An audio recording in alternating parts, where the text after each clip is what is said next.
लो बेटा, आपको बधाई हो।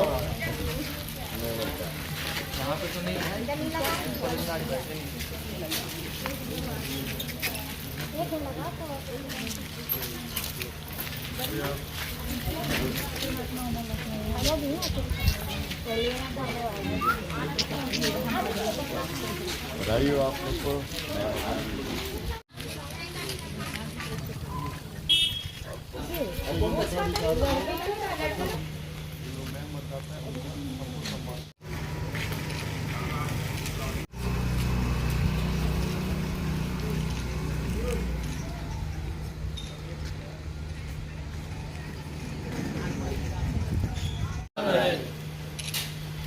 दिया है। पहले 21 साल में वोट डालने का था, अब 18 साल में अधिकार दिया है।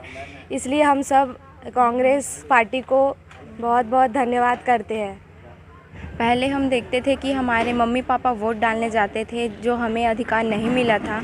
आज स्वर्गीय राजीव गांधी की कृपा से हमें वोट डालने का अधिकार मिल रहा है। हमें बहुत खुशी हो रही है कि हम भी वोट डाल सकेंगे। इसका अधिकार जो प्राप्त हुआ है, और पूरे जनता पार्टी को भी मैं धन्यवाद कहना चाहती हूँ कि इस चीज़ के लिए हमें प्रोत्साहन किया और इस निर्वाचन के लिए हमें भी चुना गया।